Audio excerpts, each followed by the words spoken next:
이 오디오북은 2025년 토마스 데이븐포트가 발간한 책 에이전틱 아티피셜 인텔리전스를 기반으로 주식회사 빅데이터랩스에서 제작한 오디오북입니다.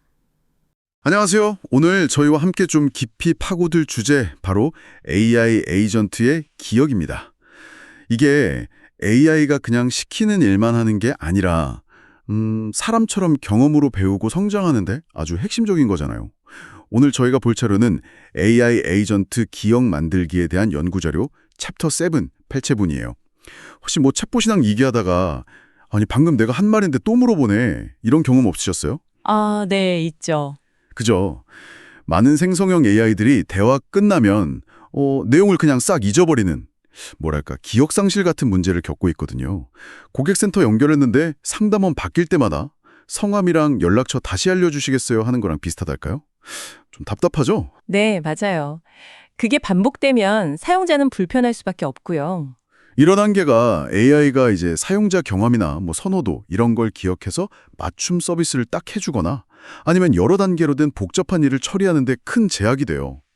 그래서 오늘 저희 임무는 AI가 정보를 어떻게 붙잡아 두는지, 또 과거 경험으로 어떻게 배우고 발전하는지, 그 기억의 구조랑 원리를 좀 명확하게 파헤쳐보는 겁니다. 맞습니다.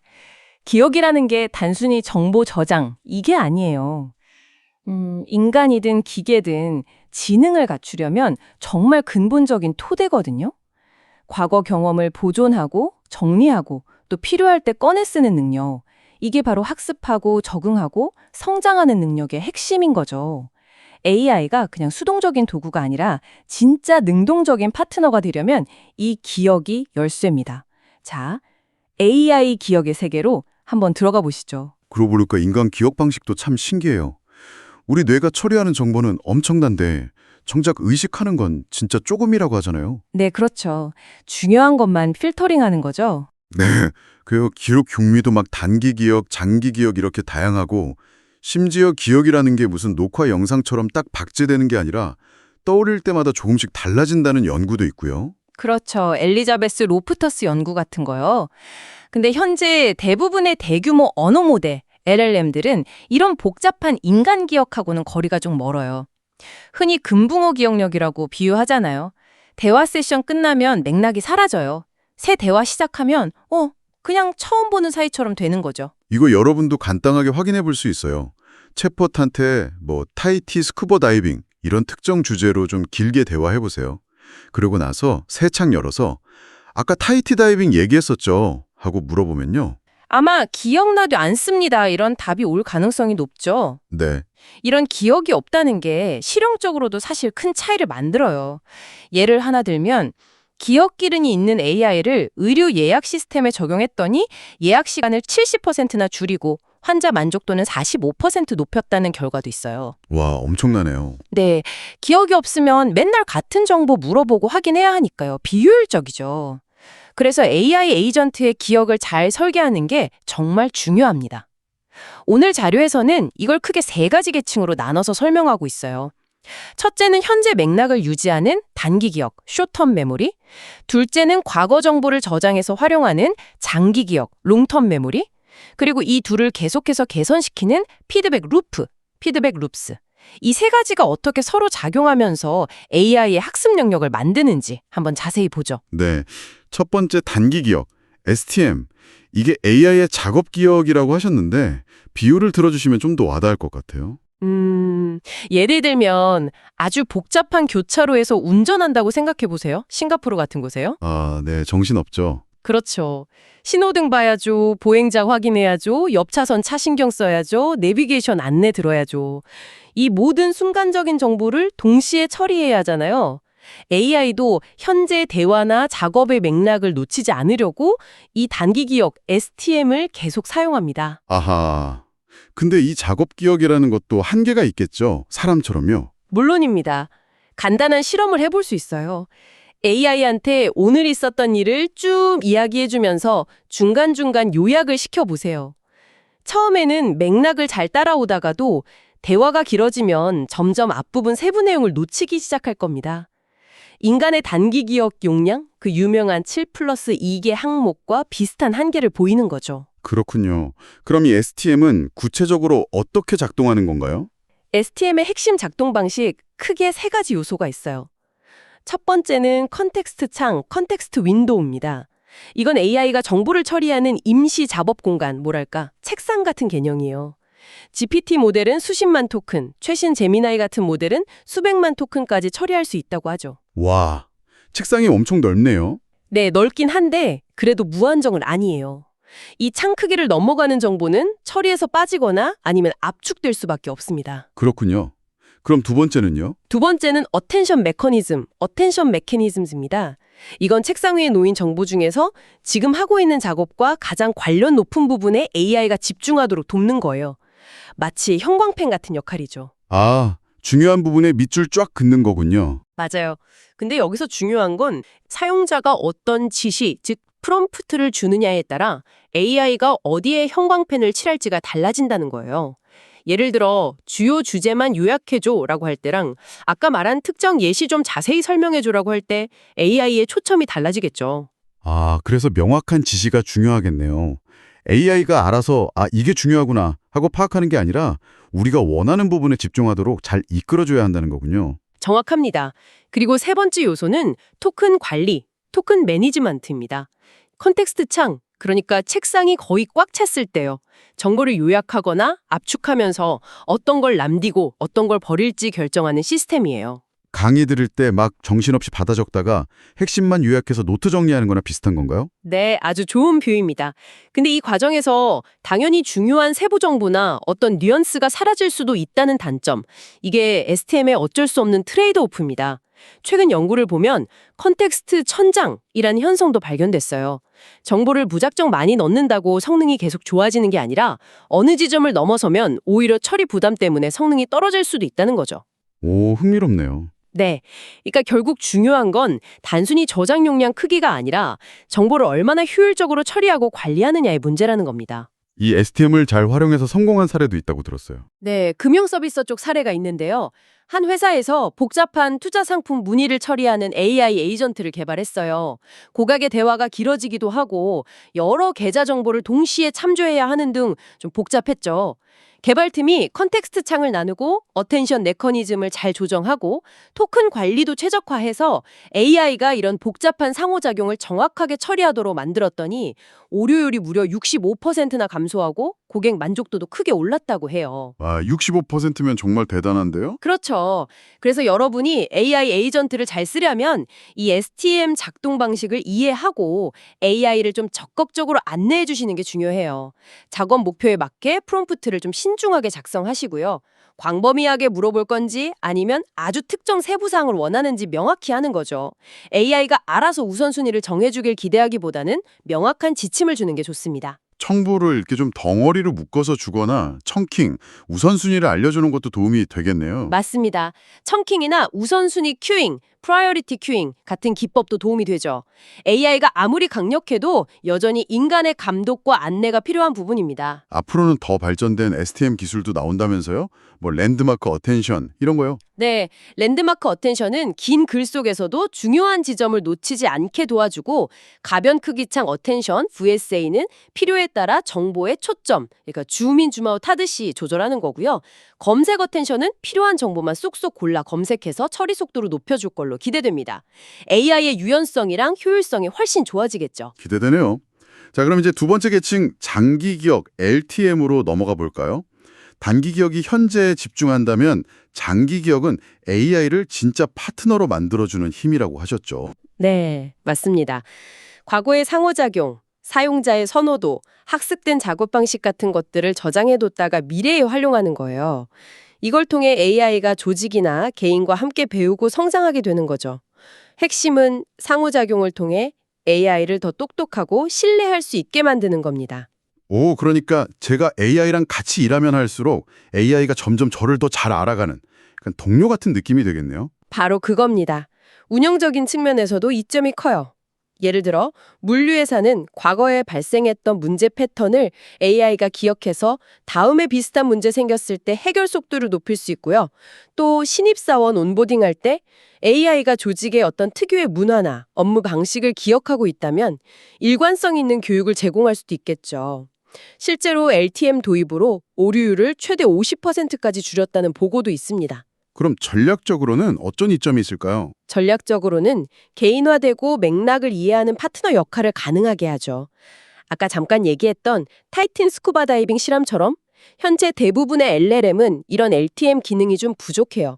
물론 이게 때로는 효율성이나 프라이버시 보호를 위한 의도적인 설계이기도 합니다만. 그렇군요. 그럼 이 AI의 장기 기억도 사람처럼 종류가 여러 가지인가요? 네, 비슷하게 세 가지 유형으로 나눠볼 수 있어요. 첫 번째는 일화 기억입니다. 이건 특정 경험, 그러니까 언제 누구와 무엇을 했는지에 대한 기억이에요. 과거 대화 기록이라든지 사용자의 선호도가 어떻게 변했는지, 과거에 어떤 행동을 했고 결과가 어땠는지 같은 거죠. 예를 들면 금융 AI가 고객님, 지난번 상담 때는 저위험 투자를 선호하셨었죠? 이렇게 기억하는 거요? 네, 정확해요. 아니면 고객 서비스 챗봇이 지난번에 문의하셨던 그 문제는 이렇게 해결됐었죠? 하고 기억하는 것도 일화 기억입니다. 주로 관계형 데이터베이스 같은 구조화된 곳에 저장되고요. 그렇군요. 두 번째는 뭔가요?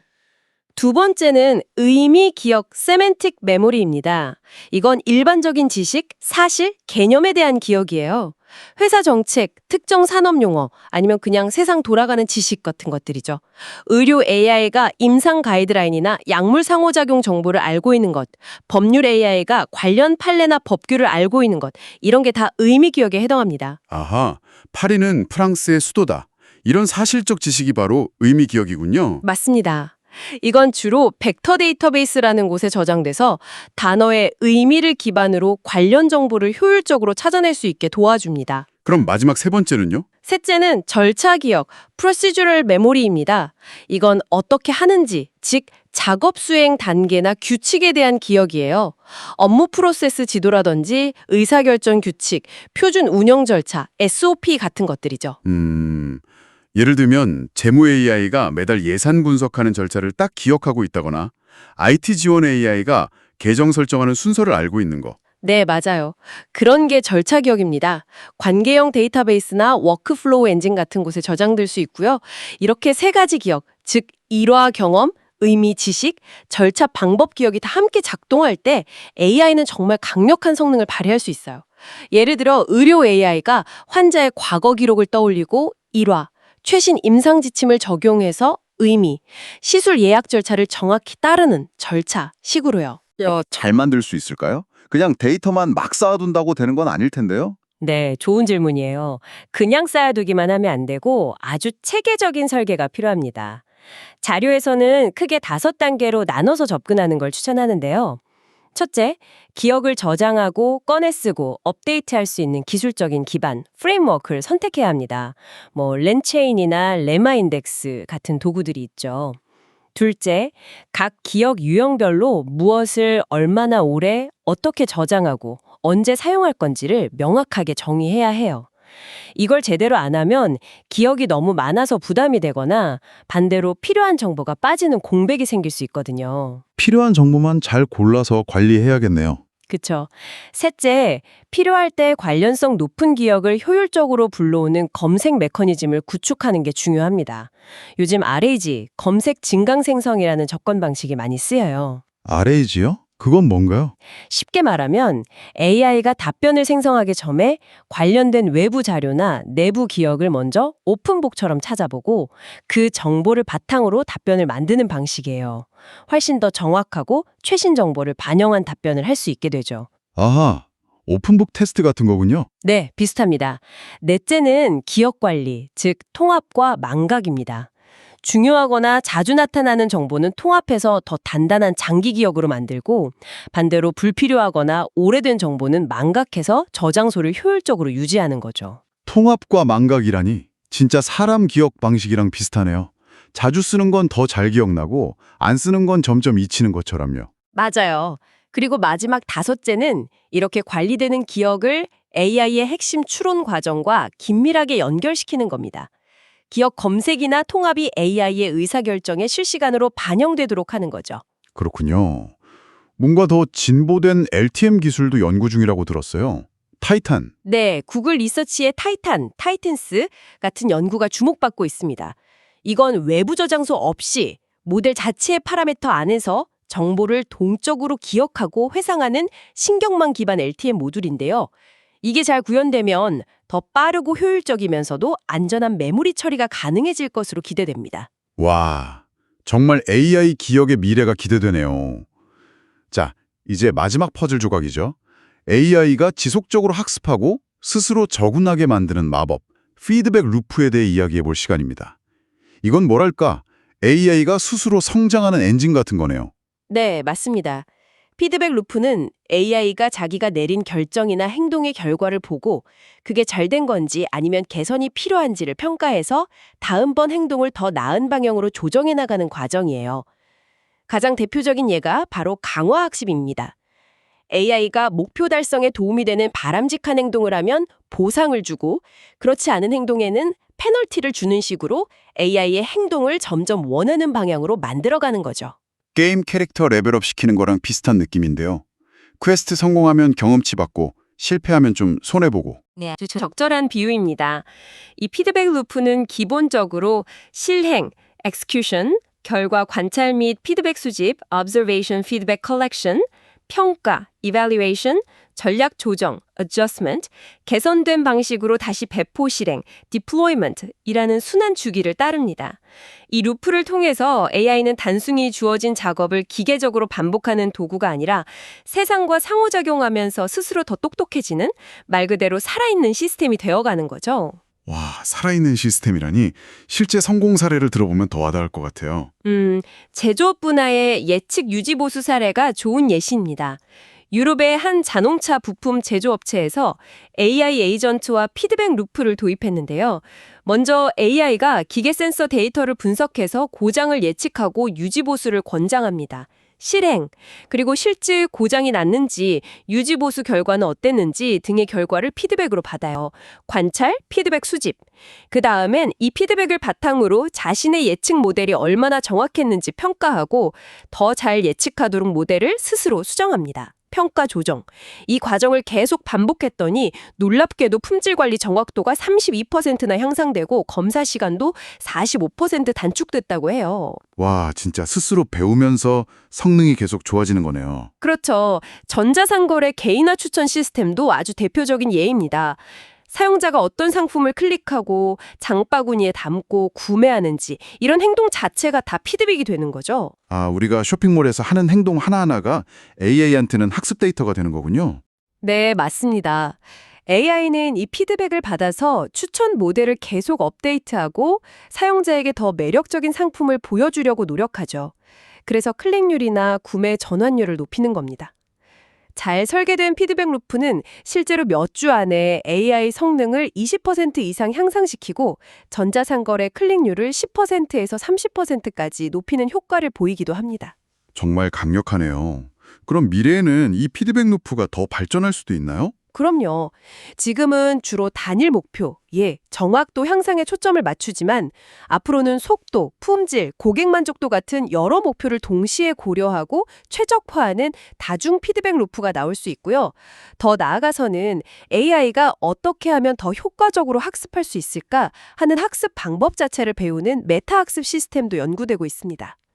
심지어 스스로 자신의 아키텍처를 재구성하는 자기 최적화 구조나 미래 환경 변화에 대비해 아예 새로운 프레임워크를 스스로 진화시키는 자율 진화 같은 개념까지 나오고 있어요. 와, AI가 구조적으로도 적응하게 된다니 정말 SF 영화 같은데요? 네, 먼 미래의 이야기일 수도 있지만 연구는 계속 진행되고 있습니다. 정말 흥미롭네요. 자, 정리해보면 단기 기억으로 현재 상황을 파악하고 장기 기억으로 과거 경험과 지식을 활용하고 피드백 루프로 끊임없이 배우면서 발전하고 이 세 가지가 잘 통합될 때 AI가 진정한 잠재력을 발휘하는 거군요. 그럼 이렇게 강력한 AI의 기억 기능을 잘 관리하려면 우리가 어떤 점에 좀 주의해야 할까요? 모범 사례 같은 게 있을까요? 네, 몇 가지 중요한 원칙들이 있습니다. 첫째, AI에게 중요한 정보가 무엇인지 명확하게 알려주고 또 주기적으로 요약을 요청해서 AI와 사용자 간의 이해도를 맞춰보는 것이 좋습니다. AI는 우리가 이게 중요해라고 알려주는 만큼만 그 중요도를 인지하거든요. 지난 회의 핵심 내용 요약해줘 같이 요청해서 서로 생각하는 게 같은지 확인하고 혹시 잘못 이해했다면 바로 잡아줄 수 있죠. 소통이 중요하군요. 그렇죠. 둘째, 특히 장기 기억에 개인정보나 민감한 정보가 포함될 수 있기 때문에 프라이버시 퍼스트 접근 방식이 정말 필수적입니다. 어떤 데이터를 어떻게 사용하는지에 대한 투명성을 제공하고 사용자가 자신의 데이터에 대해 조회하거나 편집하거나 삭제하는 등 통제권을 가질 수 있도록 보장해야 합니다. GDPR이나 CCPA 같은 규제 준수는 기본이고요. 그럼 정기적으로 AI 기억을 점검하는 것도 필요하겠네요. 네, 아주 중요합니다. 정기적인 기억 감사 프로토콜을 실행해서 정보의 정확성, 관련성, 그리고 신뢰성을 계속 점검해야 합니다. 기술적으로는 강력한 암호화, 안전한 데이터베이스 사용, 접근 통제, 활동 로그 기록 같은 조치들이 필요하고요. 기술적인 측면에서도 각 메모리 계층별로 고려할 점이 다르겠군요. 맞습니다. STM의 경우는 컨텍스트 창이랑 어텐션을 잘 활용하되 정보가 넘쳐서 손실되지 않도록 요약 기법이나 토큰 제한 최적화 같은 걸로 보완해야 하고요. LTM은 목적에 맞는 데이터베이스, 관계형, NoSQL, 벡터 등을 선택하고 정보 검색 효율을 높이기 위해 태그나 메타데이터를 잘 활용하고 자동 분류 같은 기능을 쓰는 게 좋습니다.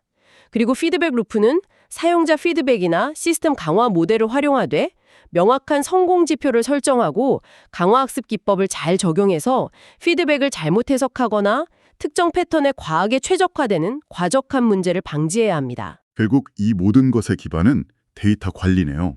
네, 핵심은 효과적인 데이터 관리입니다. 깨끗하고 잘 정리된 데이터, 명확한 우선순위 설정, 그리고 지속적인 모니터링과 개선, 이게 뒷받침되어야 AI의 기억 시스템이 제대로 빛을 발할 수 있습니다. 네, 결국 인간지능이 경험과 기억을 통해서 계속 발전해 왔듯이 AI 에이전트의 미래도 이 기억 능력에 크게 달려있다는 생각이 듭니다. 단기 기억, 장기 기억, 그리고 피드백 루프. 이 세 가지 요소가 정말 잘 통합될 때 AI는 단순히 정보를 처리하는 도구를 넘어서서 맥락을 이해하고 스스로 진화하고 또 개인에게 맞춰진 상호작용을 제공하는 그런 진정한 지능형 파트너가 될 수 있겠네요. 네, 맞습니다. 최종 목표는 AI가 인간을 대체하는 것이 아니라 오히려 우리의 능력을 보완하고 증폭시켜서 더 복잡한 문제를 해결하고 새로운 가치를 만들어내는 데 도움을 주는 것이죠. 그러기 위해서는 우리 모두가 AI 에이전트의 능력과 한계를 잘 이해하고 또 책임감 있는 설계와 구현을 통해서 이 강력한 기술이 인류에게 긍정적으로 기여하도록 이끌어 나가야 할 것입니다. 오늘 AI 에이전트의 기억이라는 아주 흥미로우면서도 중요한 주제를 함께 깊이 파고들어 보았습니다. AI가 어떻게 배우고 기억하며 성장하는지에 대한 좀 구체적인 그림을 그리시는데 도움이 되셨기를 바랍니다.